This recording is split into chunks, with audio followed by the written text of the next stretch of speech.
Buenos días a todos los internautas y espectadores del periódico El Día, del Grupo Prensa Ibérica. Nos encontramos en el Hotel Escuela en un nuevo foro organizado por este periódico, un foro bastante amplio que va a tratar la alimentación y las intolerancias alimenticias. El filósofo alemán Ludwig Feuerbach introdujo en 1850 una frase que hoy está más de moda que nunca: somos lo que comemos. En realidad él dijo, el hombre es lo que come, pero introdujo un concepto que hoy está muy en boga. Somos lo que comemos y también se podría decir que somos lo que no podemos comer. De eso vamos a hablar en este foro organizado por El Día, sobre las intolerancias y los hábitos alimenticios. Son dos temas distintos dentro del mismo árbol y por eso hemos traído diferentes expertos para que nos puedan arrojar luz sobre estos dos asuntos que forman parte de la misma temática. Porque una cosa es lo que podemos comer por razones de salud y qué soluciones debemos dar al respecto, y otra, lo que deberíamos comer para mejorar nuestra salud. En cuanto al primer tema, tenemos que tener en cuenta una cuestión primordial. Hay una gran diferencia entre las intolerancias y las alergias, que es algo que vamos a dejar bien claro en este foro. Y también tenemos que tener en cuenta que, según diferentes informes, entre un 15 y un 20% de la población sufre algún tipo de intolerancia a algún alimento, y en España en concreto más de 2 millones de personas tienen alergias a algún producto alimenticio. Son datos facilitados por instituciones oficiales. El segundo debate, el de la alimentación en general, de la dieta, es especialmente significativo en Canarias, porque tenemos que tener en cuenta, solo un dato, que somos la comunidad con los mayores índices de obesidad infantil de toda España. Para abordar estos asuntos tenemos a cuatro expertos. Tenemos por un lado a Arturo Hardison de la Torre, catedrático de toxicología y experto en seguridad alimentaria de la Universidad de La Laguna. Don Arturo, muy buenos días. Gracias, buenos días. Tenemos a Aarón Santana Amador, que es presidente de la Federación de Celíacos de Canarias y vicepresidente de la Nacional. Es importante que tengamos también a canarios en asociaciones nacionales, porque bueno, pues es una forma de dar un espaldarazo a la labor que se está haciendo a nivel social. Aarón, buenos días. Buenos días. Tenemos a Arcadio Peñate Arbelo, que es director de Relaciones Externas de Mercadona en la provincia de Las Palmas. Es importante también contar con el sector privado para abordar estos asuntos porque dan servicios a la población y es muy interesante que también las empresas se adapten a las nuevas realidades. Buenos días. Y tenemos a Benito Maceira, que se autodefine como predicador de la salud. Él sigue investigando, ha sido profesor de la Universidad de La Laguna y es nefrólogo. Y es una persona que ha insistido mucho en mejorar la dieta e intentar reducir los niveles de obesidad infantil y otro tipo de problemas asociados a la dieta de cada región. Don Benito, gracias por estar aquí. Les haremos una serie de preguntas a los cuatro y luego daremos paso a las preguntas de las personas que nos están siguiendo por si tienen algún tipo de cuestión de interés que quieran plantearle a las cuatro personas que tenemos en este momento. Vamos a empezar por el mismo orden por el que hemos leído la presentación. Vamos a empezar por don Arturo Hardison. A mí me gustaría preguntarle, don Arturo, ¿qué diferencia hay entre intolerancia y alergia? Porque, sobre todo para sentar las bases de lo que vamos a hablar en cuanto al tema concreto de intolerancias, hay una diferencia bastante importante entre intolerancias y alergia, aunque son, digamos, forman parte de lo mismo, ¿no? Pero hay que saber distinguir para que la gente tenga en cuenta de qué estamos hablando. Bien, en primer lugar agradecerle al Día mi presencia en este foro y decir que realmente las reacciones adversas a los alimentos, mejor dicho, se dividen en las intolerancias alimentarias y las alergias alimentarias. La intolerancia no es una reacción de hipersensibilidad y por lo tanto no está implicado ni imputado el sistema inmune. Puede haber algunas cosas específicas y tal, pero hay fundamentalmente déficit enzimático, muchas veces de origen genético, otras veces producidos por antibióticos, etcétera, pero no tiene nada que ver el sistema inmune. Y las alergias alimentarias, que son mucho más frecuentes, aquí hay por eso se llaman reacciones de hipersensibilidad, se sensibiliza el sistema inmune con producción de IgE y en la segunda toma del alimento el organismo está sensibilizado y empiezan a producirse aminas que producen broncoespasmos, irritaciones oculares, dérmicas, etcétera. Pero está claro que en un caso el sistema inmune y las inmunoglobulinas circulantes, que es la reacción alérgica verdadera, se detecta y en el otro caso no aparecen inmunoglobulinas circulantes. Y esa es la diferencia. Los síntomas suelen ser similares. Lo que ocurre es que el mecanismo de actuación para producir esa misma sintomatología y efecto es diferente. El hecho de que se detecten más casos en la actualidad, que eso está demostrado, digamos, está científicamente, demostrado, ¿tiene sí. que ver más con los avances de la ciencia que con los No. propios, o tiene que ver con otros factores? No. Hoy en día hay muchísimos más alimentos en el mercado y muchos alimentos procesados. Y además hay gente que consume determinados alimentos procesados de forma monótona. En esos alimentos procesados, por ejemplo, aparecen nuevas entidades, lo que llaman artefactos tecnológicos de la tecnología alimentaria, como proteínas, etcétera, que pueden ser sensibilizantes, fundamentalmente a edades tempranas, porque si a los niños, por ejemplo, hay la moda de comer determinadas cosas de bollerías, industriales, etcétera, que sufren procesos tecnológicos que no están suficientemente estudiados, los subproductos que generan, ¿no? Y entonces, pues claro, ante un consumo continuado y monótono de ese tipo de alimentos, pues lógicamente puede haber una sensibilización mayor.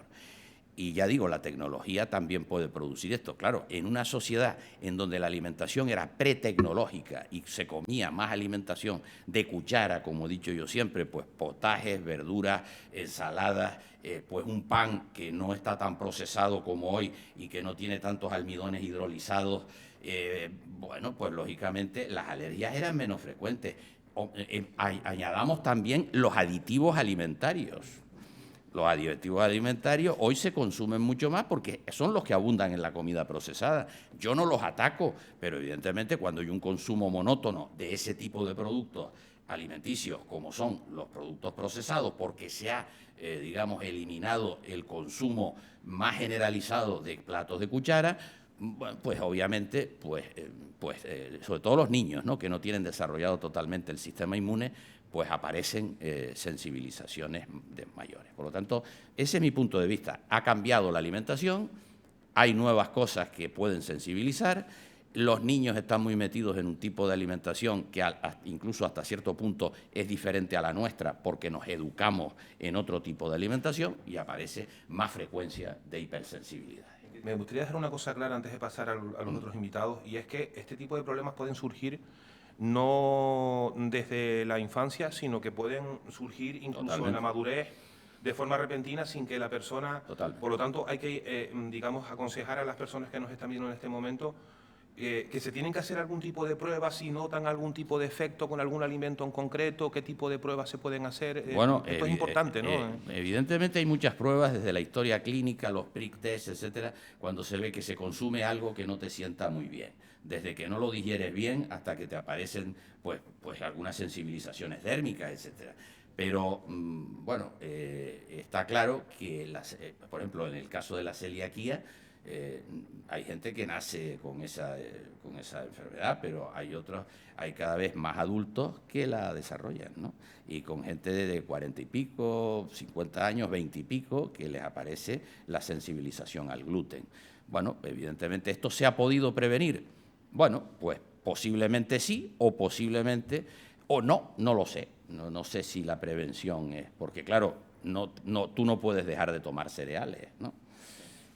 Ya que estaba hablando de la celiaquía, Vamos a dar el paso a Aarón Santana. Aarón, ¿qué es un celíaco?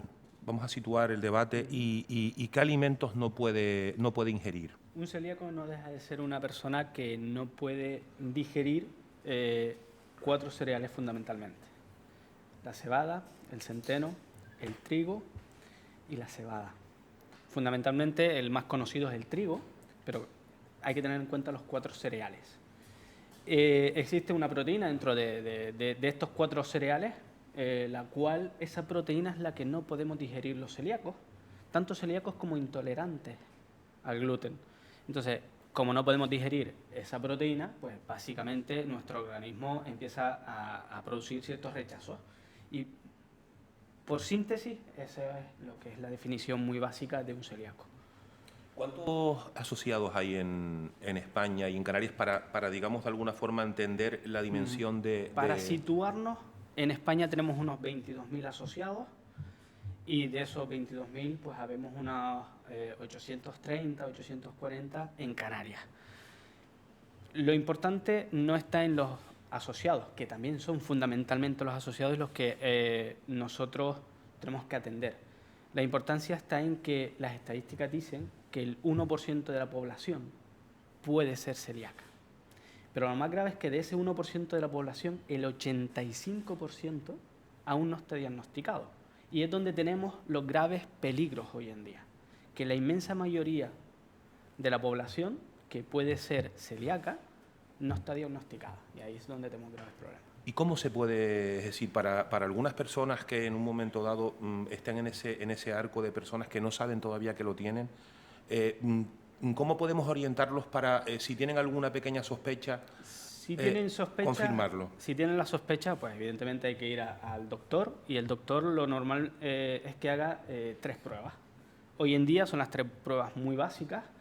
Primero es el análisis en sangre para determinar, como ya dijo el doctor, ciertos componentes en la sangre que se disparan y los cuales nos empiezan a indicar la celiaquía. El segundo factor suele ser una endoscopia, una vez que tenemos ciertas sospechas, y con la endoscopia ya podemos dar más garantía de que podemos ser celíacos, y suele también siempre promoverse lo que es un estudio genético, porque la celiaquía es una enfermedad genética y también es hereditaria. O sea, al ser genética y hereditaria, se recomienda siempre hacer un estudio genético para poder terminar de confirmar la celiaquía y, a su vez, poder intentar prevenir en algunas o alertar al entorno familiar más cercano que pueden ser portadores, por así decirlo, de la enfermedad. Y entonces tienen que estar todo el núcleo familiar alerta por si en algún momento se manifiesta, poderla atajar más rápidamente. Teniendo en cuenta que es un problema que afecta a bastantes personas en España y que además afecta algo tan básico como la alimentación, me gustaría preguntarte cómo se sienten, qué tipo de mecanismos han ido creando los propios colectivos, tanto con las administraciones como con las empresas privadas, para que este tanto por ciento de la población reciba un servicio específico compatible con sus problemas de salud. Ahora mismo las asociaciones nos estamos volcando en el diagnóstico precoz.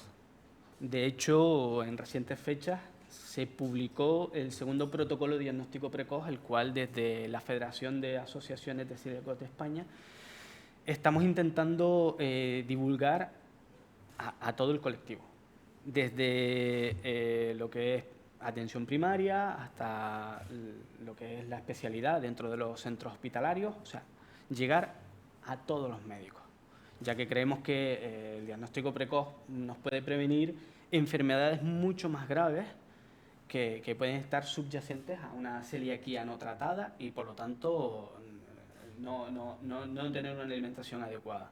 Entonces, las asociaciones nos estamos enfocando a eso. Y una vez que el celíaco es diagnosticado, pues entonces lo que intentamos hacer es una atención personalizada, porque nos encontramos con el grave problema que muchas personas recién diagnosticadas se les crea una burbuja y se les crea un mundo muy negro, diciendo, ¿y ahora qué como? ¿Y ahora qué va a pasar? Es que no puedo comer de nada. Y no es así. Simplemente hay que reorientarlos en su educación alimenticia, y en esa reorientación podemos irles salvando un poquito ese pequeño escollo que tienen inicialmente, que es de lo más lógico que pueden tener todos los pacientes. Ya que comentabas, hablabas sobre los servicios que se le pueden dar a las personas que tienen este problema. Tenemos a Arcadio Peñate, que es representante de Mercadona, uno de los supermercados con más centros en Canarias. Me gustaría preguntarte, Arcadio, una vez que esta realidad ya está asentada en la sociedad, ¿qué medidas ha implementado, digamos, en Mercadona para dar servicio, adaptar su oferta a este margen de población que es cada vez más importante en España? Sí, primero que nada agradecer la invitación. Nosotros lo que hacemos es, ya por responsabilidad, porque además tenemos la gran suerte de que 5,3 millones de hogares diariamente hacen su compra en nuestras tiendas, con lo cual esto, además de ser un placer, ¿no? El que tengas ese número de clientes, también es en este caso una responsabilidad muy grande a la hora de dar el servicio. Y lo que hacemos es, tanto con las asociaciones de celíacos, asociaciones de sin lactosa, etcétera, etcétera, lo que hacemos es trabajar con ellos para tener un surtido, lo que nosotros llamamos un surtido eficaz, que lo que queremos es tener los productos que se adapten al consumo de estas personas para que luego no tengan ningún problema a la hora de su alimentación, que es básica.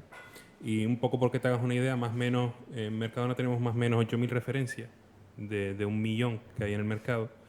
Y nosotros hemos decidido tener la responsabilidad de prescribir al cliente, que para nosotros es el jefe en Mercadona, los productos que más se adecúan a su necesidad. Entonces, para ello, tenemos dos departamentos de prescripción, uno de prescripción secos y otro de prescripción perecederos, que se dedican a trabajar directamente con el cliente para así coinnovar, es decir, sacar productos nuevos y además mejorar los que ya tenemos, de tal manera de poder acertar en que todo lo que tenemos en Mercadona sean sus necesidades y que puedan hacer el carro menú, lo que nosotros llamamos es el carro con todas tus necesidades al mínimo precio. Entiendo que tienen previstas, digamos, medidas, soluciones no solo para las personas celíacas, sino también para otro tipo de personas que sufren otras intolerancias. Sí, es decir, trabajamos con las diferentes asociaciones para mejorar, porque ellos son los que más saben y los que más nos informan y nos ayudan a mejorar. Y luego, junto con los proveedores Totaler, que son los proveedores que hacen nuestros productos, Hacendado, Bosque Verde, Deliplus y Compi, pues con coinnovación, coinnovando con el cliente, sacamos esos determinados productos para que el cliente pueda tener claro. Sobre todo nosotros primamos por la transparencia en el etiquetado. Es decir, el etiquetado tiene que tener todo lo que conlleva ese producto para que el cliente, cuando coja ese etiquetado, sepa si puede tomar ese producto o no. Porque, por ejemplo, en la parte de celiaquía, sí que es verdad que el reglamento europeo tiene muy bien marcado las pautas de que es un producto sin gluten, pero, por ejemplo, en el de sin lactosa, pues es más complicado. Entonces, lo que hacemos es, en el mismo etiquetado, poner todas las propiedades del producto para que la persona, cuando lo vaya a consumir, sepa si puede consumir ese producto o no. Entiendo que si cada vez se ven más productos específicos en los supermercados es porque también ha habido un aumento de la demanda.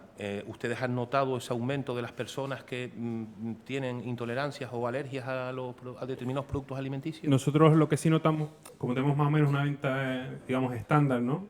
Cada año sí que vendemos un poquito más y sí que lo notamos pues a la hora de que ellos lo piden y demás, aunque a veces también hay ciertas modas que sabes que siempre influyen en la gente. Por ejemplo, Aarón sabrá también de eso, de las personas que comen sin gluten porque piensan que es más sano, etcétera, etcétera. Y si nos preguntan a nosotros como trabajadores, porque nosotros somos prescriptores y le prescribimos a la persona qué es lo que más se ajusta a su necesidad, pues nosotros siempre le prescribiremos que si no tiene el problema, que no tiene que consumir sin gluten, porque lo que va a hacer es perjudicarse en su salud. No es nada bueno. Ahora, si tiene el problema, le decimos cuál es el producto que más se ajusta a su necesidad, lo acompañamos y le vendemos. Ha sido un tema bastante interesante que luego abordaremos, lo del tema de las modas y de tal. Sí. Hemos visto don Benito Maceira, predicador de la salud, experto, investigador, una persona que tiene un recorrido extraordinario, una trayectoria extraordinaria. Hemos visto que, de alguna manera, las dietas, las costumbres alimentarias tienen un poco que ver también con el hecho de que haya aumentado el número de casos de intolerancias y de alergias, ¿no? Estamos en un momento, estamos viviendo una fiesta de empachos, en donde precisamente algunos de los defectos en nuestras dietas se ponen más de manifiesto en este momento. Y estamos en una situación en la que Canarias, la verdad es que sigue dando estadísticas bastante negativas, sobre todo en cuanto a problemas de obesidad infantil, que es algo muy, muy importante, es un problema muy grave. ¿Por qué, don Benito, ocurre esto específicamente en Canarias?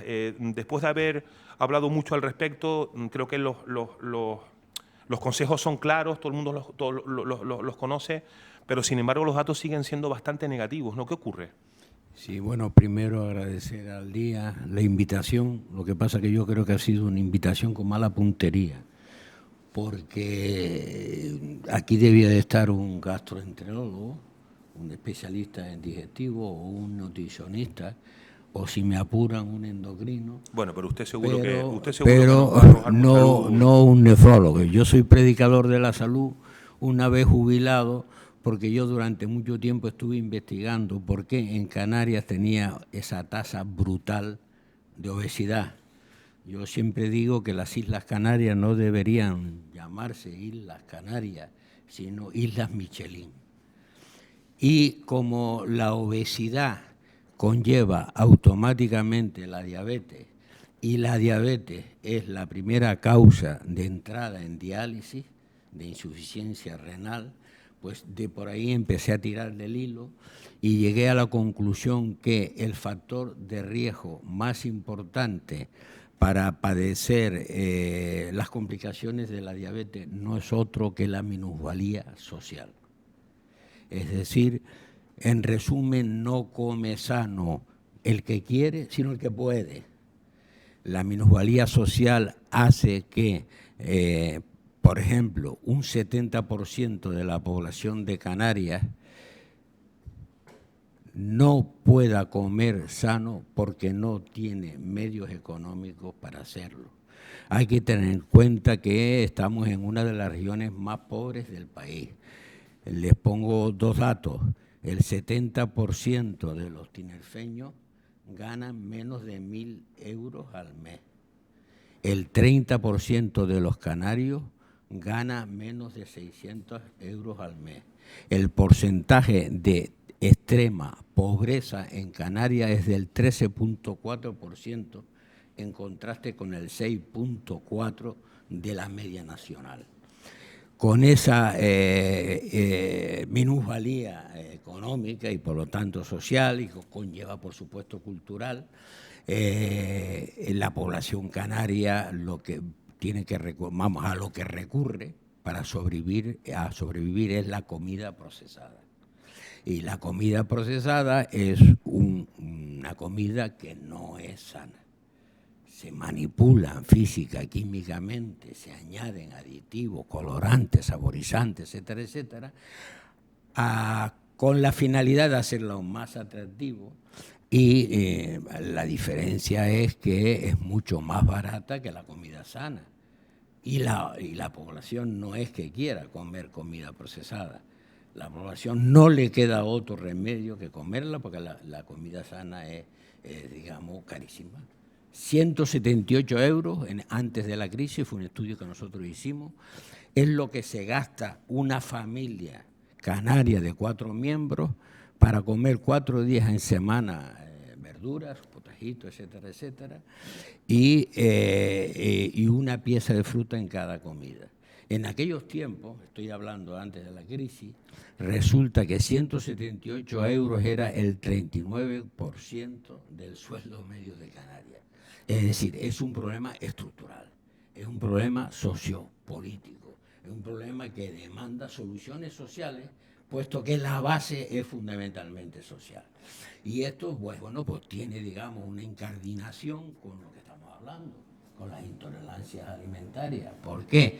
Porque las comidas procesadas, por ejemplo, y digamos, vamos a centrarnos en la celiaquía, tienen en más del 50% de los alimentos que no son ya alimentos, son PIC, productos industriales de consumo. Pues más de la mitad de los alimentos procesados tienen gluten. ¿Y por qué tienen gluten? Porque el gluten confiere a los alimentos un aumento de volumen, una elasticidad, una palatabilidad, una plasticidad, por ejemplo, para hacer el pan permite hacer esas láminas y eso además es un elemento muy barato, muy barato. Y es a lo que recurre la industria alimentaria para poder quizás me haya equivocado, para poder entullar a las clases desfavorecidas. Y claro, una de las bases de por qué, una de las posibles respuestas, porque no lo sabemos exactamente, de por qué ha aumentado con una velocidad meteórica la celiaquía, igual que la obesidad, qué curioso, ¿verdad? Igual que la diabetes, ¿no? Es la sobreexposición al elemento. No hay que olvidar que, por ejemplo, la diabetes también es una enfermedad genética. La diabetes de tipo 2, la diabetes de mayores, es una enfermedad genética. Pero indudablemente no puede ser genética la explicación de esa progresión, digamos, exponencial y tal, porque tendrían que, ¿qué les digo yo?, que venir de extratierra un montón de marcianos con los genes de la diabetes, copular con las terrícolas y conseguir... Es imposible, eso es imposible. Es una cuestión de medio ambiente, es una cuestión de las condiciones de vida que nos somete el sistema que nos está presidiendo, que nosotros, que el sistema capitalista neoliberal. Es decir, en el fondo hay una sobreexposición con una base genética. El problema es que la base genética se ve potenciada cuando uno le pone esa sustancia ofensiva a la hora de alimentar. Hay una cuestión, doctor, que me gustaría también preguntarle. Está claro que los datos son abrumadores, no cabe ninguna discusión y es un problema gravísimo que yo no sé hasta qué punto, digamos, las administraciones y la propia sociedad lo está teniendo en cuenta y está intentando buscar soluciones. Pero a mí me sorprende, preparando el foro, la poca incidencia que tiene esto en la educación, lo poco que se habla, teniendo en cuenta que afecta especialmente a la población infantil, lo poco que se habla en nuestros colegios y en nuestros institutos de este tipo de cosas.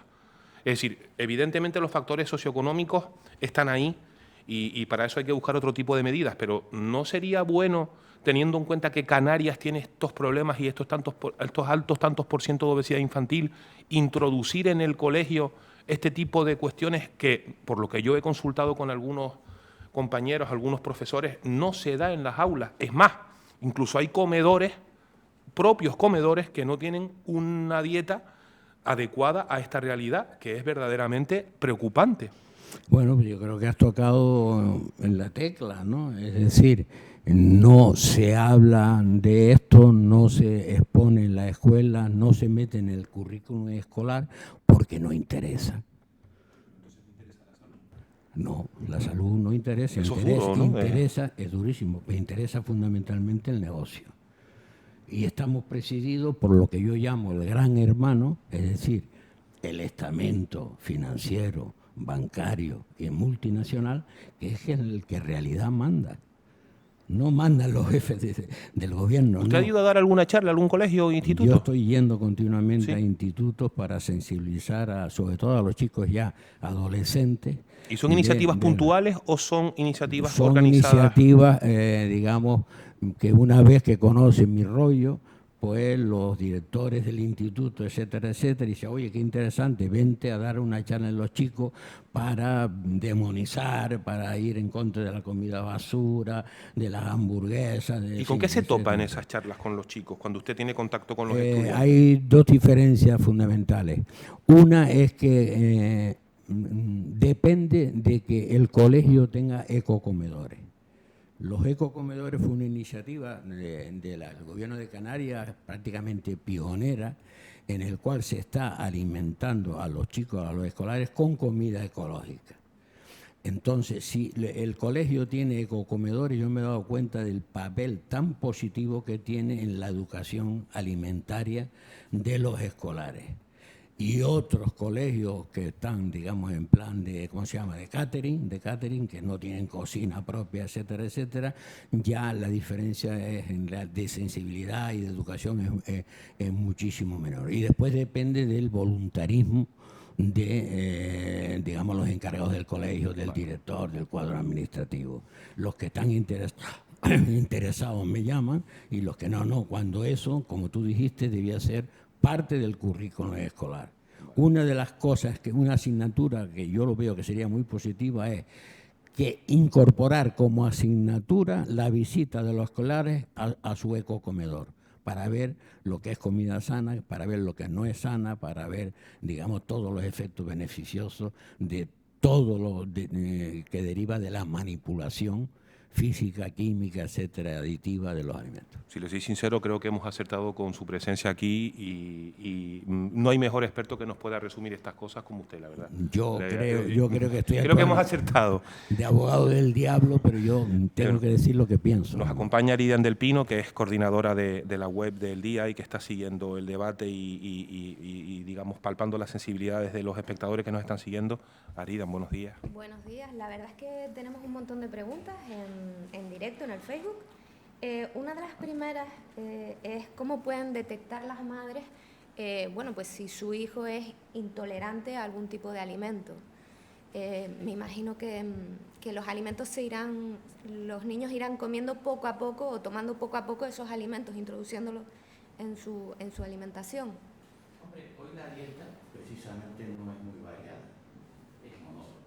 Por lo tanto, cuando un niño pues toma una determinada cosa y no le sienta bien, pues lógicamente al no ser excesivamente variada la dieta, pues tiene la madre la primera prueba de que algo pasa ahí. No quiere decir que sea intolerante, pero ya puede poner la vista en esa cuestión. Es decir, que bueno, que efectivamente, pues ahí es la primera cosa. Claro, luego, sí. Entonces ya pone la vista en esto. Si repite, pues malas digestiones, bueno, unas reacciones de intolerancia más o menos pronunciadas, pues lo que tiene que hacer es llevarlo a un médico, a un digestólogo o incluso a un alergólogo que le pueda hacer pruebas de si es intolerante, si es alérgico, ¿no? Yo creo que esa es la cuestión, ¿no? Hay que fijarse porque a algunos chicos pues les sienta peor un alimento que otro, diferenciando muy bien lo que es la aversión alimentaria, que es que dicen, no, a mí este tipo de alimentos no me gusta. Cuidado, porque a los niños, por ejemplo, no les gusta la fruta, mucha fruta, no les gusta la verdura y hay que introducírsela, porque entonces estamos cayendo en pues lo que es precisamente la antesala de la obesidad. Por lo tanto, claro. Estoy básicamente de acuerdo contigo, es decir, vamos a ver, hay una de las posibles explicaciones de la progresión de la multiplicación de casos de intolerancia alimentaria y de celíaca es el problema de la alimentación en los primeros meses de vida. Es decir, el destete rápido, condicionado fundamentalmente por condiciones sociales, laborales, necesidad de incorporarse al puesto de trabajo, pues si no te echan, etcétera, etcétera, etcétera, conlleva a que a los niños se les dé precozmente, antes de lo que se debiera ya, alimentos con cereales, con hidratos de carbono. Y esa sobrecarga incide en un organismo del niño que todavía el sistema inmuno no lo tiene maduro y es una ocasión para hacer intolerancia. Eso es una explicación realmente muy, muy interesante. ¿Cómo se nota? Pues se nota porque el niño no va bien. Es decir, es tan protiforme, es decir, tan variada, tan heterogénea la expresión clínica de la celiaquía, que es realmente muy difícil decir, no, el niño tiene que tener, por ejemplo, lo típico, diarrea, dolores de barriga, etcétera, etcétera. No, pero es que el niño, por ejemplo, se puede manifestar como anemia, porque al no tener, digamos, la absorción intestinal de los nutrientes, sobre todo del hierro, óptima, pues el niño le falta, no absorbe, no aprovecha. Sí, eso es otro de los síntomas, ¿no? Pero puede ser hasta la falta de estatura. Es que puede ser alteraciones psíquicas del niño deprimido. Pero hay estas intolerancias, o yo veo cada vez más intolerancias, por ejemplo, a la lactosa. Sí. Me llama muchísimo la atención porque la leche... Sí, a mí me llama la atención porque la sí. leche normalmente, o sea, desde pequeñito estamos Sí. tomando leche y de repente, Sí. en mi caso, de repente yo de mayor no puedo tomar leche. Sí, sí.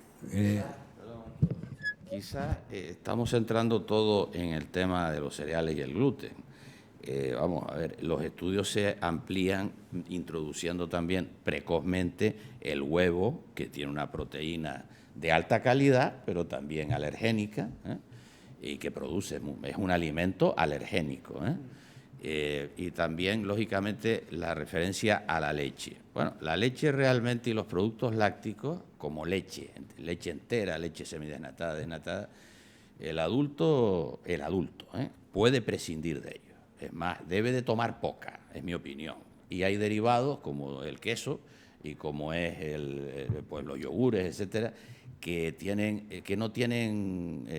han transformado toda la lactosa en ácido láctico. Porque efectivamente la lactosa, pues a veces no hay una clara intolerancia a ella, pero sí hay una, digamos, preintolerancia, es decir, que te genera flatulencia, malas digestiones, etcétera, ¿no? Y claro, pues ese tipo de cosas pues podría arreglarse diciendo, mira, suprime esto, porque realmente la leche, desde el punto de vista fisiológico, está preparada para los primeros meses de vida. Y luego lo que decía Benito tiene razón, es decir, la introducción de productos, digamos, ya típicos de las personas mayores, que desde luego se tienen que incorporar a los 6 meses, pues en algunas personas tienen que hacerse, algunos niños tienen que hacerse a los 9. Eso lo sé yo muy bien con el tema del gofio, por ejemplo. El gofio hay uno de maíz y otro de trigo. Es evidente que, hombre, el maíz no tiene gluten. Puede tener trazas, pero bueno, no tiene, vamos, entonces pues es mejor introducir un cereal sin gluten al principio, como es el gofio de maíz, que con gluten, porque está claro que hay una relación causa-efecto de sensibilidad, de intolerancia al gluten, que no lo tiene el maíz. Y ya estamos metiendo un cereal, que es también interesante, porque claro, alimentarse es variar la dieta. Y los alimentos procesados no son malos. El problema es cuando solo comes alimentos procesados. Es igual que como cuando solo comes alimentos vegetales. Sí, no, a ver, para rematar la pregunta que me hiciste, el niño va mal. Y el niño va mal de muchas maneras. El niño no crece, el niño está anémico, el niño está deprimido, el niño está... Entonces, hoy día tenemos la facilidad de que hay ya test rápidos diagnósticos para detectar los anticuerpos, que son las sustancias que producen la intolerancia, el ataque, digamos, a las vellosidades intestinales, a la cara interna del intestino, que hace que rápidamente se pueda detectar, por ejemplo, el caso de la celiaquía o la hipersensibilidad al gluten, que da negativa la prueba, ¿no? Como ha dicho Arturo. Entonces, hoy día ya, ¿cuál es el problema? El problema es que los clínicos, los médicos, no están todavía acostumbrados a pensar en intolerancias alimentarias ante una serie de manifestaciones, como son, por ejemplo, enfermedades articulares, o como son enfermedades psíquicas, o como son el síndrome de hiperactividad y falta de atención. Es decir, no están acostumbrados a pensar en que puede estar detrás una intolerancia alimenticia de tipo gluten, de tipo lactosa. Entonces, ese es un problema muy grave, porque, bueno, yo le decía a mis alumnos que solamente se diagnostica lo que se piensa y lo que se sabe. Si no se sabe y si no se piensa, puede pasarte delante de la nariz y no te enteras. Entonces, contestando a la pregunta de, no sé cómo, no, Aridian y tal, mira, yo creo que ahí hay una base, bueno, yo creo, y es una de las teorías, digamos, con más fundamento. El problema está en realidad en la composición de lo que se llama la microbiota, es decir, las bacterias intestinales que tenemos en nuestro sistema digestivo, que son las que fabrican unas sustancias, digamos, interleucinas, etcétera, etcétera, que en realidad son el horno de las defensas. Fíjense por dónde va la cosa. Una cosa como son las heces, ¿verdad?, que han sido muy despreciadas, y resulta que es el gran laboratorio donde se fragua nuestras defensas. ¿Qué ocurre? Que esa microbiota se ve alterada cuando cambiamos de tipo de alimentación de una manera brusca. Todos los alimentos tienen sus bacterias. y son bacterias en general, cuando el alimento es natural, de temporada, fresco, etcétera, suelen ser bacterias positivas, ¿no?, que refuerzan las defensas. Pero resulta que con la irrupción de la comida procesada estamos introduciendo una serie de bacterias a las que nuestro intestino no está acostumbrado. Produce un desequilibrio tremendo en las bacterias de nuestras heces y hace que esas defensas ya sean débiles y ya, digamos, produzcan aumento de la permeabilidad del intestino. El intestino deja de colar una serie de sustancias que las impedía antes y produce una inflamación generalizada. Una pregunta, perdón. ¿Los probióticos podrían ayudar en ese caso? Sí, indudablemente. Es una de las tal. No está científicamente demostrado, pero es una posibilidad. El probiótico son introducción de microbios vivos con la finalidad de restablecer ese equilibrio de nuestra microbiota, es decir, de la población de bacterias, y hacer que, digamos, esas bacterias malas introducidas por la comida procesada recuperen el equilibrio. Aarón, eres un representante de los afectados, ¿qué puedes añadir a lo que estamos hablando? En líneas generales, ya lo que han comentado los doctores. En el caso de la celiaquía, pues, por ejemplo, lo normal para diagnosticarla, pues ya lo he comentado. Al fin y al cabo, en los niños, de hecho, la celiaquía concretamente es un caso bastante complejo, puesto que el cuadro clínico en niños es muy diferente a un adulto y de hecho no tienen nada que ver los cuadros clínicos entre unos y otros, entonces eso dificulta más todavía el diagnóstico. Lo que sí es verdad es que los niños, como bien la internauta preguntaba, desde que un niño hay algún alimento que está un poco raro, siempre hay que acudir al pediatra y el pediatra será el que tiene que empezar la labor de investigación, cuál de esos productos o cuál de los productos de su dieta le está afectando en su crecimiento. Muchas veces, en el caso de la celiaquía, lo más común en un niño pues es la hinchazón del estómago, las flatulencias, malas digestiones, diarreas continuas. Esos suelen ser los indicadores más típicos. No quiere decir que no hayan niños en los que no se les manifieste de esta manera y haya que tener precaución. Y como bien ha apuntado el otro doctor, al fin y al cabo hay que tener cuidado y hay que ir sensibilizando a todos nuestros médicos en que no se centren solo en lo que ven, sino hay que indagar por qué se está viendo eso. Hay casos, por ejemplo, de ciertas dermatitis que son provocadas por una celiaquía no diagnosticada. Claro. Tenemos ciertas formas de psoriasis provenientes de una celiaquía. Podemos llegar a casos mucho más extremos. Lo que muchos médicos dicen es un colon irritable. Cuidado, el colon irritable, en ocasiones los médicos se están basando en un colon irritable en que no sé qué estoy viendo, no sé diagnosticarte. Claro. Y eso es peligroso, porque un colon irritable nos puede llevar a una enfermedad de Crohn. Y una enfermedad de Crohn ya estamos hablando de cosas mucho más serias. Y un colon irritable puede ser porque una celiaquía no esté correctamente diagnosticada. Yo sé que hay medicación para los intolerantes a la lactosa. No Sí. sé si hay también para... No, en el caso de los celíacos no la hay. Porque al fin y al cabo los intolerantes a la lactosa pueden intentar, mediante esos medicamentos, prevenir la proteína de la leche, que normalmente es la proteína de la leche de la vaca. Hay ciertas personas intolerantes a la lactosa que pueden tomar otros tipos de leche, como es el de la cabra, el de la oveja, tan común en Canarias y no tanto en Península.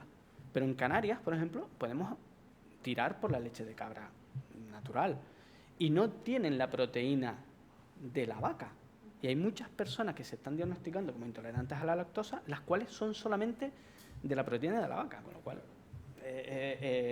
pueden ir por ese lado. En el caso del celíaco, no. En el caso del celíaco no hay medicinas hoy en día. La única medicina que tenemos es el cambio de hábitos alimenticios, incluso yéndonos a alimentos mucho más naturales.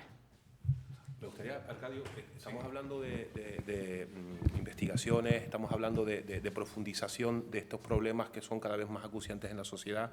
Entiendo que el sector privado, en este caso el sector de la alimentación industrial, debe estar al tanto de todo esto y yo entiendo que Mercadona cada vez se ha ido, digamos, actualizando y concienciando más y teniendo más contacto con investigadores, con médicos para adecuar su oferta. Sí, exactamente. Nosotros trabajamos con investigadores y con personas como pueden ser los médicos que están ahora presentes aquí, que lo que hacemos es desarrollar los productos con ellos y ellos son más o menos los que nos van guiando dentro de lo que yo hablaba antes del tema de los ingredientes de los productos y los que nos dicen cuáles son los que más saludables o los mejores a la hora de desarrollar el producto.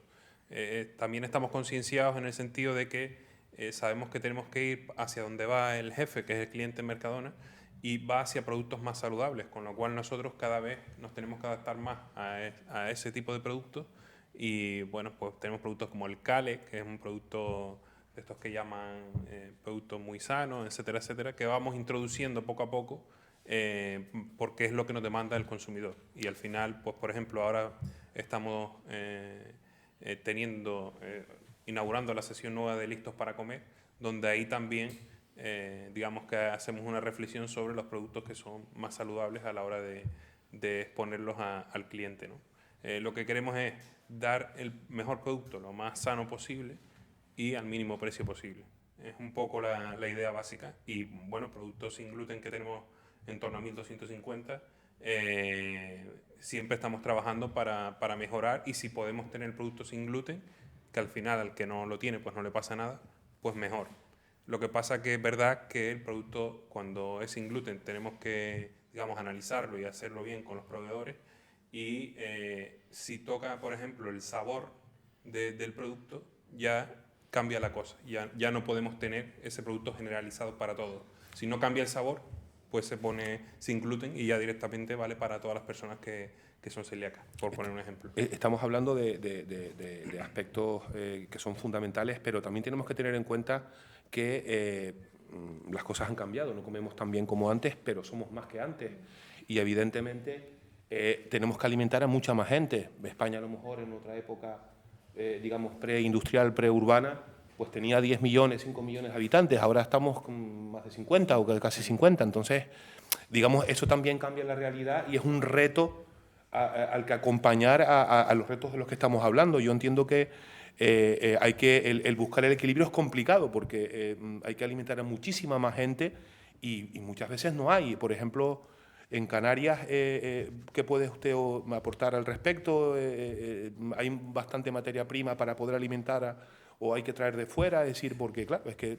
Desgraciadamente no hay la suficiente, además de lo que es la población fija. Hay que pensar también toda la parte turística que nos visita, y gracias a ellos pues sobrevivimos. Más de 10 millones de personas al año, 15, 14, 13, entonces, pero vamos. Lo que sí que hacemos es que todo el producto fresco, siempre intentamos tenerlo lo más fresco posible.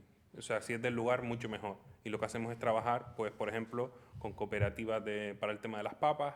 Tenemos una granja en Agüimes, en Gran Canaria, que es la de huevos camperos, que nos produce para toda Canarias. Es decir, vamos un poco invirtiendo en las islas y haciendo economía circular, que es de lo que se trata, pero es verdad que no llegamos al total de lo que, o sea, no producimos para alimentarnos con todo lo que generamos en Canarias. ¿Usted quería añadir un punto, señor Harrison? Sí, y luego le damos la palabra. Quería añadir, porque se ha hablado de los probióticos, pero hay otros que son los prebióticos, ¿no? Que son los vegetales, ¿no? Gran parte de ese nicho donde crecen esas bacterias positivas para la salud siempre es una dieta rica en fibras, en fructooligosacáridos, etcétera. Y cada día la dieta va más exenta de frutas, verduras y hortalizas y legumbres. Y yo tengo demostrado en mí mismo durante toda mi vida que consumo pues muchísimo vegetal, ¿no? Lo cual no quiere decir que sea vegano, sino que efectivamente el tránsito intestinal y las defensas intestinales, y yo incluso soy más partidario, dado que el tema de los probióticos no tiene evidencia científica, pero los prebióticos sí, porque la fibra limpia el tracto gastrointestinal, facilita y lógicamente limpia de agresivos, de sustancias agresivas a las microvellosidades. es una cuestión que hay que decirlo claramente. Hay que volver a la agricultura y volver de nuevo pues, a la época de la posguerra, en el sentido de que había un 30 y pico % de autoabastecimiento en papas y en legumbres y en verduras. Y se podría hacer, pues habría que recuperar precisamente ese tipo de economía, pero que va orientada lógicamente también a una mejora de la alimentación. A propósito de lo que dijo el representante de Mercadona. A ver, el problema yo lo veo como bastante claro. Es decir, la industria alimentaria va detrás del rey de las decisiones de la industria, que son los gustos de la población. Está claro que lo ecológico está subiendo, tiene cada vez más presencia, cada vez la gente sabe la importancia de comer comida sana, ecológica, y la industria va detrás de la demanda de la población, como es su obligación. ¿Cuál es el problema? El problema es que no conseguimos ni de broma lo que se llama la justicia alimentaria. Es decir, uno de los derechos fundamentales de las personas es a comer sano. Y eso, en el estado actual de la cuestión, no existe. Primero, porque la comida sana es como dijimos antes, muchísimo más cara que la comida procesada. Hay que decir que la comida procesada es el factor de riesgo más importante de mortalidad en el mundo civilizado y en el mundo que está emergiendo, en los países emergentes. El 21% de las muertes evitables se debe a la comida procesada. Y eso está silenciado, porque no interesa decirlo. Como está silenciado que los pobres, los minusválidos sociales, son la diana de esta comida procesada por las razones que antes hablamos. No interesa hablar de pobreza porque eso es políticamente incorrecto y es meternos en una danza muy delicada y muy nociva para los intereses de la industria. Y entonces lo mismo pasa con la comida ecológica, es decir, la comida ecológica, hay que decirlo, sobre todo en Canarias, con esos porcentajes, esos indicadores sociales tan malos que tenemos, es una cuestión de élite. Solamente las élites son las que tienen acceso a la comida procesada. Se dice que en realidad una familia que no suba de los 3.000 euros al mes no puede acceder a la comida procesada, pero es que somos la mayoría de los canarios los que ganamos menos, lo acabamos de ver, de 3.000 euros al mes. Entonces está claro que hay que tener, tiene que haber una intervención estatal en el sentido de abaratar la comida sana. Yo no soy economista, pero hay que hacerlo. ¿Por qué? Porque nos arruinamos.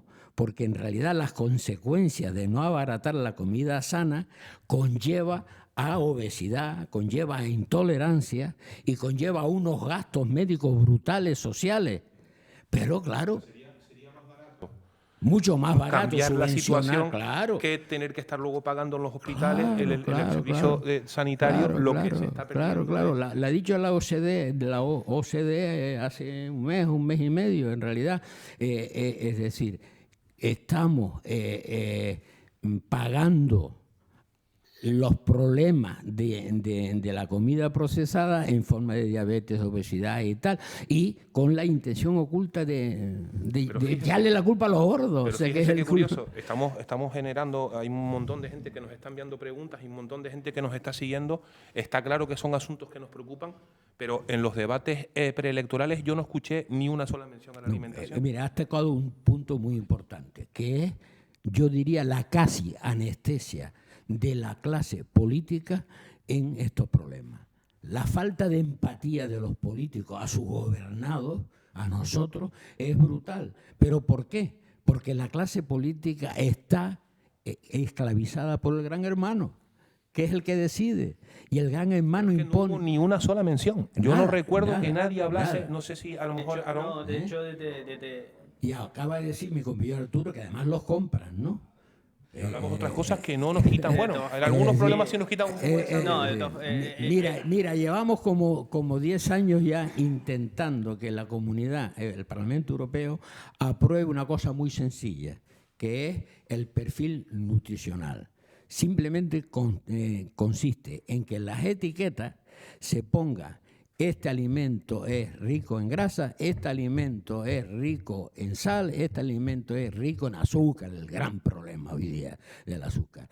No ha habido manera de poner lo que hacen los ingleses: un semáforo rojo, alimento insano, malo; verde, alimento saludable, usted lo puede comer con tranquilidad; ámbar, ojo, no se exceda porque no es tan sano. No ha habido manera porque los lobbies de la industria alimentaria, automáticamente comprando a los diputados, lo anulan. ¿Qué Es que ese es el problema. ¿Qué opinas, Aarón? Nosotros desde las asociaciones siempre intentamos abordar esos asuntos. Y evidentemente los partidos políticos hoy en día en sus programas electorales, en la inmensa época electoral que estamos viviendo, y llevamos varios años de época electoral y parece que todavía no la hemos terminado, no ha habido prácticamente ningún partido político que haya abogado por la sanidad en la reeducación alimentaria, cuanto menos en ciertos problemas que por desgracia aún somos minoritarios, como puede ser la celiaquía o la lactosa o incluso la proteína del huevo y demás intolerancias, que al fin y al cabo estamos hablando y nos centramos básicamente en una, pero hay que recordar que son 14 ya declaradas. Y entonces los partidos políticos no están por esa labor, no están, porque en sus programas electorales alguno que otro lo menciona, pero como en la posición número 40 o 45 de todas sus propuestas es cuando mencionan algo referente a.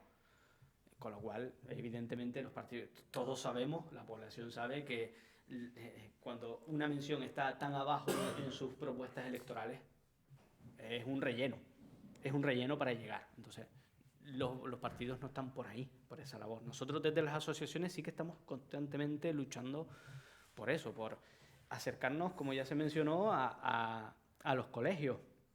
Desde la propia asociación, tanto la Asociación Provincial de Tenerife como la Asociación Provincial de Las Palmas, estamos intentando llevar programas educacionales a todos y cada uno de los colegios para enseñar a nuestros pequeños a comer.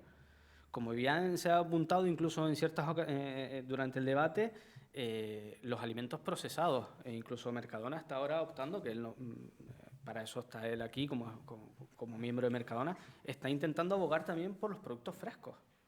Está cambiando toda su parte de alimentación, donde ha cambiado incluso la elaboración de productos envasados, lo está cambiando hacia productos al corte, en donde está fomentando la alimentación sana. O sea, incluso más que el experto en Mercadona, mejor que yo, pues lo puede decir. Sí, bueno, era un poco lo que comentaba antes, de que al final el cliente es el que manda y al final es lo que quiere, lo que demanda hoy en día. Además está más sensibilizado que antes, con lo cual creo que es algo importante también. Es toda la parte de productos sanos, productos frescos, lo más fresco posible y kilómetro cero, ¿no? Entonces nosotros un poco trabajamos en eso, que es verdad lo que decían antes los doctores, de que es más caro porque al final pues el productor en Canarias no es una producción, digamos, una explotación muy grande como las pueden tener en Península, por ejemplo, y entonces los costes pues son más altos y al final el productor también tiene que ganar dinero porque si no, no trabajaría con nosotros y no crecería con nosotros, que es un poco la idea que tenemos a la hora de trabajar con ellos. Tenemos varias preguntas en cola. Una es, ¿cuáles son los 14 alérgenos que tenemos? ¿Cuáles son? Pues yo los tengo por aquí apuntados. Eso de chuleta. Aquí tengo yo la pregunta de alguien que nos está viendo. Pues bueno, empieza por los cereales que contengan gluten, la leche que tiene la lactosa y también la proteína, pero bueno, los huevos y productos a base de huevos, los crustáceos y productos a base de crustáceos, los pescados y moluscos, los frutos secos, insistiendo en cacahuetes, soja, etcétera, el apio, o sea que también hay vegetales, la mostaza, los altramuses o chochos, como los llamamos aquí en Canarias, y luego hay dos aditivos que son que se usan mucho, ¿no? Que son el dióxido de azufre, sulfitos que se utilizan en enología, pero que lo llevan las aceitunas, lo llevan los zumos que toman los escolares. Entonces, entra dentro de este grupo, digamos, que esos son 14, 15 y 6 porque se pueden agrupar, pero estos son los principales alergenos que deben figurar en la lista de ingredientes, en las etiquetas de los alimentos. Y después los internautas nos piden que hablemos de dos temas. Uno es la moda en los alimentos, los superalimentos, cuando no es el brócoli es la zanahoria. Y también nos piden que hablemos sobre, bueno, pues uno tiene que, aunque tenga una intolerancia, una alergia y demás, tiene que hacer vida. Tienes que ir a comer con tu familia a un restaurante, tienes que, bueno, pues socializar. ¿Cómo se afronta? Sí, bueno, los superalimentos son una moda con unos claros intereses comerciales, porque cada semana resulta que hay un superalimento que te resuelve la vida y te quita las deudas. O sea, es milagroso. Yo siempre he dicho que hay que comer los alimentos que nuestros abuelos reconocen como alimentos. Es decir, cuchara, el gofio, nuestro potajito. Si le echa un poquito de queso y un poquito de carne, maravilloso. Y si le echa ya un poquito de gofio, es de los ese sí que es un superalimento. Es decir, alimentos naturales, frescos, de temporada y de cercanía.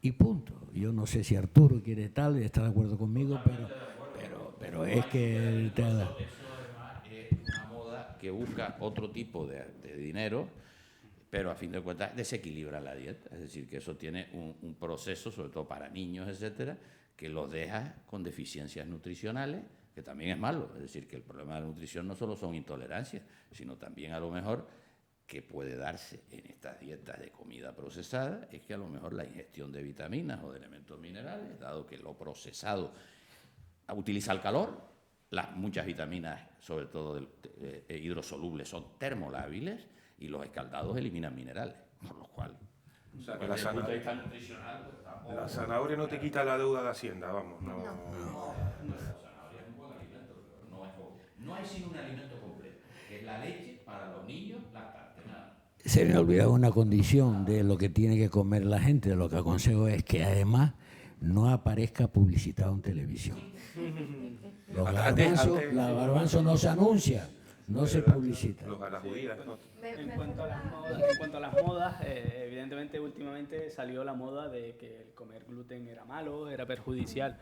Todo lo contrario. De hecho, está totalmente desaconsejado retirar el gluten en los adultos de una dieta, alegremente. ¿Por qué? Porque el adulto va a atender que, como es una moda, nos vamos a pasar, a lo mejor, por poner un caso, un año sin comer gluten porque es la moda, y cuando pase ese año, ¿qué va a provocar? Nos va a provocar realmente una pequeñísima intolerancia al gluten, porque nuestro organismo se ha olvidado de procesar ese alimento, se ha olvidado de ello, con lo cual tenemos que volver a una etapa tipo bebés.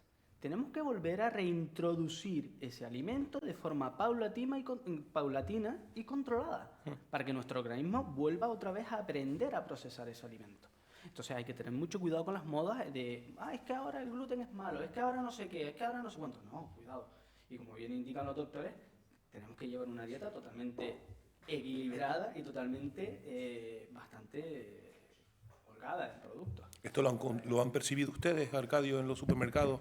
¿Que la gente compra sin gluten cuando no tiene necesidad de hacerlo? Sí, básicamente, como dicen los doctores, es por moda. Es decir, al final se pone de moda un determinado producto como un superalimento y realmente se nota la demanda y además tienes que darle de alta y tenerlo porque al final el cliente es lo que te lo da. Dime alguno que se haya puesto de moda últimamente, algún el Cale, producto. que yo no nombraba antes. El Cale, no sé si te suena.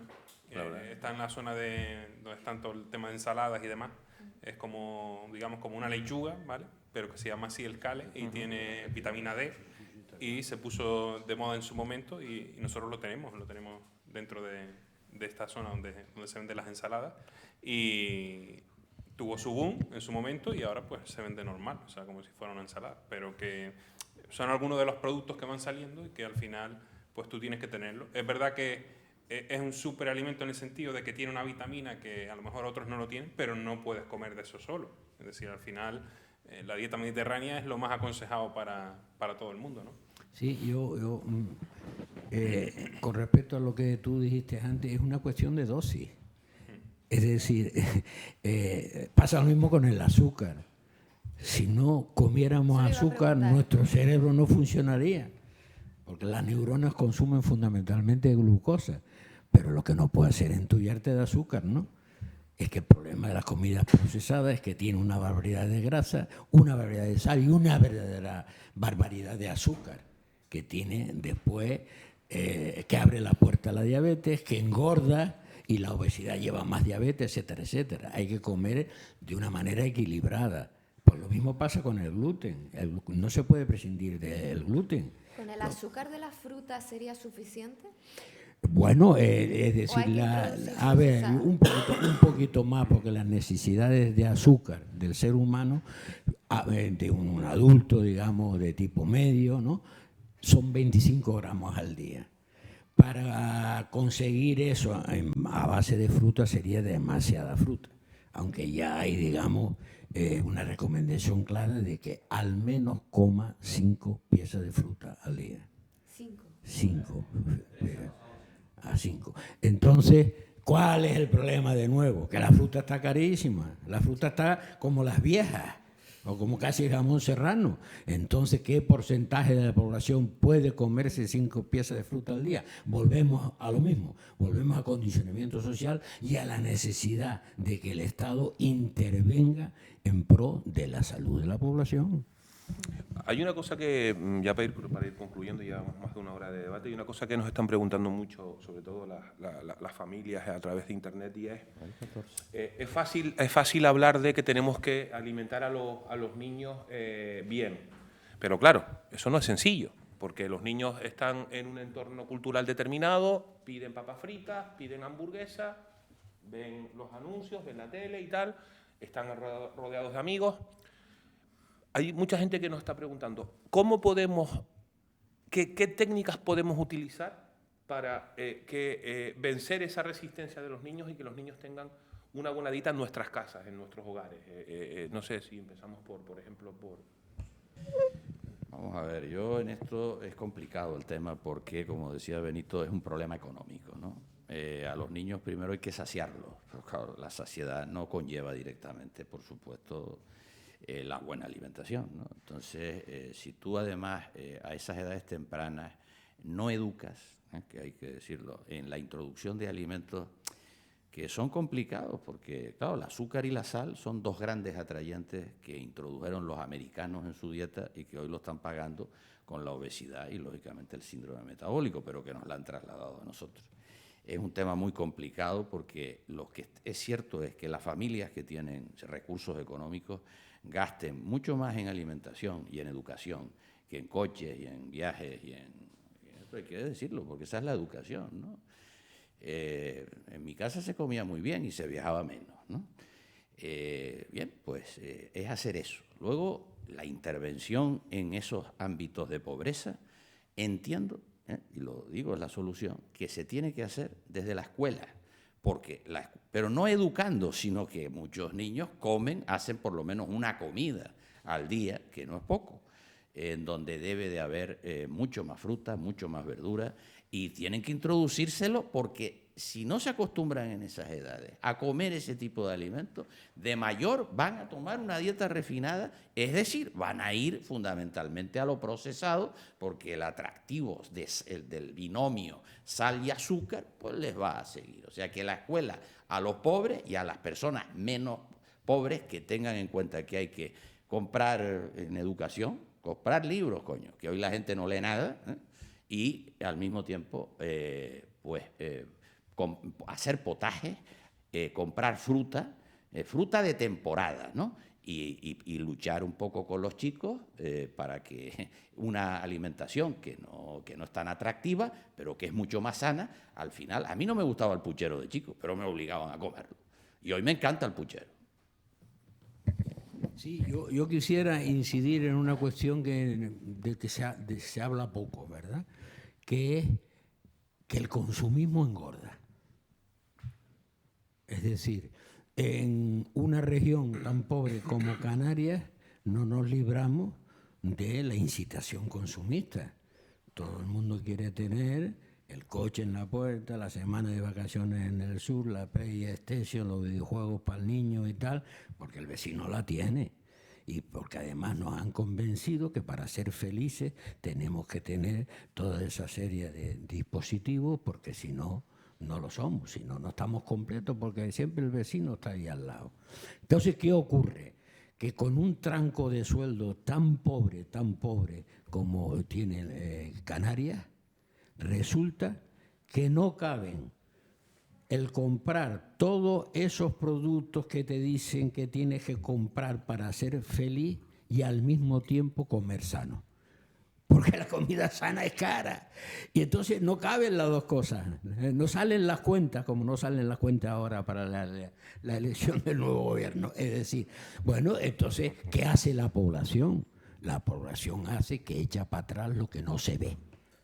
Se ve el coche en la puerta, presume de tus vacaciones, tu niño tiene, pues eso, la PlayStation, el videojuego de última generación, y lo tienen que pagar la comida. Y entonces lo que hacen es comer cada vez más barato, comer cada vez comida más procesada, rica en grasa, etcétera, engordar, etcétera, etcétera. Al final, el consumismo en la mayoría de la población es un factor importante, poco declarado, de obesidad y de intolerancia alimentaria. Yo opino que al hilo de lo que comentaban, de cómo podemos educar a esos niños, ¿no? Está claro que a nadie comerse una zanahoria cruda es un poco difícil, por muy educado que estés en comer una zanahoria, quien dice el brócoli, quien dice cualquier otra verdura, ¿no? Entonces lo que debemos de ir es tender a hacerle mucho más atractivo esos alimentos a los niños, cambiándole un poquito su presentación, cambiándole un poquito la forma a lo mejor de cocinarla. Los antiguos potajes, pues, hay que introducirlos, pero es que a lo mejor al potaje le podemos cambiar algún que otro condimento, el cual, y no solamente un condimento que sea perjudicial, sino cualquier otro elemento, cualquier otra verdura, quitarle una, ponerle otra, donde su sabor sea mucho más atractivo para los niños. La presentación. La presentación, no añadirle la sal. La sal como en Canarias Es que se le añade. el ejemplo del azúcar, se recomienda 25 gramos de azúcar al día en un adulto medio. Lo que hay que tener en cuenta es que el café normalmente nos lo tomamos con un sobre de azúcar. ¿Cuánto es eso? 10 gramos de azúcar. Ya tenemos, ¿cuánto? O sea, necesitaríamos 3 sobres de azúcar al día. Solo 3 sobres de azúcar. Pero cuidado, estoy hablando del azúcar que le echamos al café, pero es que hay que sumarle la fructosa, hay que sumarle el resto de alimentos procesados que realmente estamos consumiendo durante todo un día. O sea, entonces la ingesta de azúcares es exponencial. Es exponencial. Entonces, son muchas cosas que hay que ir enlazando bien para que volvamos. Me alegra, Don, que toque el tema, porque, bueno, es decir, el problema no es los sobres de azúcar que tú le pones al café. No solo. El problema es que el azúcar, el 80% del azúcar, nos las tomamos en B. La gente no se entera de la cantidad de azúcar que tiene la comida procesada. Ponía el caso del azúcar para que la gente se dé cuenta pero es y que pueda valorar. Es el mejor ejemplo que adecuadamente. puedes poner. Mira, una botella de una conocidísima marca de cola tiene 30 gramos de azúcar. Efectivamente. El equivalente a 15 terrones de azúcar. Cuando la necesidad acabamos de ver que son de 25. Solamente una botella. Hombre, han salido ahora modalidades light, super light, cero, más cara. Más cara. Entonces la gente sigue con lo de siempre, con la coca de toda la vida. Y como eso, el azúcar está omnipresente en casi toda la comida procesada, porque le da palatabilidad y tal. ¿Qué ocurre? Que, por ejemplo, yo qué sé, nunca me había imaginado que el ketchup tiene 12 gramos de azúcar. El azúcar crea adicción. El azúcar crea adicción claramente. El doctor Lequer en Burdeos hizo un experimento que fue el que de alguna manera disparó, digamos, la evidencia de que el azúcar era adictivo. Estaba estudiando cómo se hacían drogadictas con cocaína las ratas. Y entonces puso en el experimento una poseta con agua y cocaína y otra poseta como testigo, como control de lo que él creía que era una sustancia inerte, como era agua con azúcar. Y la sorpresa fue tremenda cuando se dio cuenta al cabo de 2 semanas que las ratas preferían el agua con azúcar que el agua con cocaína. Es decir, crea una adicción clarísima, pero es una adicción además atávica, casi desde la caverna. La necesidad de algo dulce, sobre todo, por ejemplo, en aquellos tiempos era la miel. La miel es muy importante en el ser humano. Y de ahí está la base de que no haya personas que pasen por delante de una dulcería y no sean incapaces de seguir, sino que tienen que entrar en la dulcería. Es decir, es claramente adictivo, aparte de fomentar la obesidad, fomentar la diabetes, etcétera, etcétera. Tenía una pregunta al hilo de eso que decía usted, doctor, pero realmente no podemos vivir sin ella, ¿verdad? No, por supuesto, es lo que decíamos antes, ¿no? Es decir, el azúcar es fundamental. Lo que no puedes hacer es tomarte esa barbaridad de azúcar, que es todo cuestión de dosis, ¿no? Todo es cuestión de sentido común. Y la recomendada de la fruta es porque digamos que la aceptamos con mejor... Sí. No entra directo a la sangre, Sí, sino... sí. Es diferente. Escúchame, sí, ahí hay una cuestión muy interesante, es decir, la sacarosa, el azúcar de mesa, el normal, el que le echamos al café, un disacárido que tiene glucosa y tiene fructosa. Entonces, ¿qué ocurre? Que hoy día la sacarosa está siendo sustituida progresivamente por la fructosa, solo fructosa. Porque además tiene un nombre como muy, ¿verdad? Fructosa, de fruta, sano y tal. Pues la fructosa es un auténtico veneno. Fructosa en esas cantidades, no en la cantidad que tiene la fruta. Te hace polvo el hígado, te produce cirrosis y te produce una cosa, un fenómeno que es muy importante, que es que se carga la hormona de la saciedad, una hormona que se llama la pepsina, que hace que cuando tú te vas entullando, cuando vas comiendo mucho, dices, ojo, ya estás lleno, para de comer. El azúcar se carga la pepsina y entonces esa sensación de hartura que tiene, porque se libera esa hormona, no existe y sigues comiendo y sigues comiendo. Es decir, azúcar, repito, en cantidades exageradas. Bueno, la verdad es que... Hay algo que quería decir que se nos ha olvidado porque, claro, estamos ya en una sociedad que hace mucho deporte, gracias a Dios. Y a los chicos jóvenes hay que meterlos en esa ruta, porque a fin de cuentas el cuerpo es un sistema termodinámico. Si tú comes, aunque fuera mal, ¿no?, y comes mucho azúcar y luego lo gastas con ejercicio regular, incluso competitivo, vas a alejar a los chicos de 2 cosas. La obesidad, aunque no se estén nutriendo correctamente, y luego las drogas, que no son un problema baladí, porque la obesidad es un problema, pero mucho mayor a nivel de salud pública son las drogas, porque la obesidad, a fin de cuentas, podremos irla combatiendo, pero el tema de la droga es más complejo. Bueno, pues podríamos seguir, la verdad, 2 o 3 horas más. Ha sido muy interesante, pero tenemos que terminar este foro.